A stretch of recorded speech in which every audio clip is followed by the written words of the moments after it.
Guys, mag-apply na tayo ng aloe vera sa aking buhok. Ayan guys.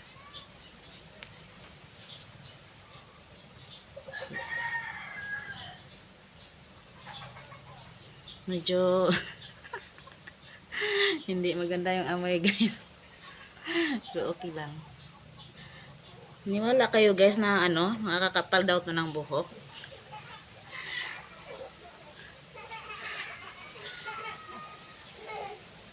Ako naman kasi guys, di naman ako araw-araw na naglalagay nito. Kasi tinatamad ako guys. Pero marami ako dyang aloe vera. Aloe vera. Char. Iba talaga amoy niya eh.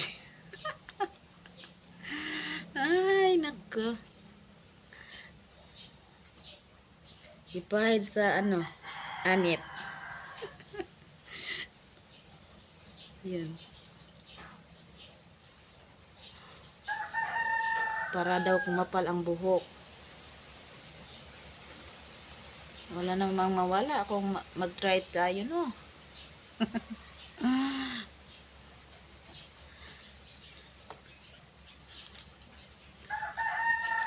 Bagay kaya sa akin guys, magpabangs.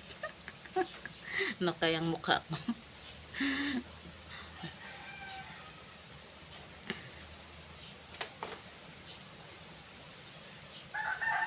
Lalagyan ko to guys, dito banda guys, kay manipis na. May stress ata ako. Kuskus pa more. Nakakawala din to ng guys. Balakubak or dandruff.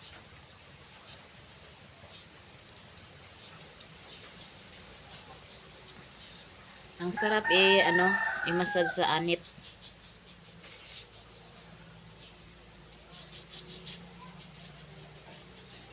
Gusto ko sana magpagupit eh. Paiksian ko ng konti, lang. Tapos ipa-layered ko. Ay kung magpagupit ng maiksi-maiksi kasi sabi ng aking palalabs ay daw. Hindi daw baga, na lang daw magiging mukha ko. Char. Ayaw niya yung maiksi yung buhok ko.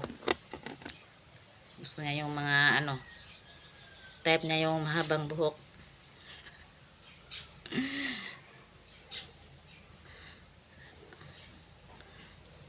Malamig sa guys, sa anit.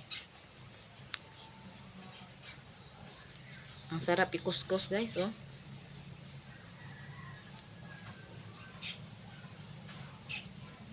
Tapos mamaya ako na to banlawan guys, mga 1 oras. Char, tagal naman, oh.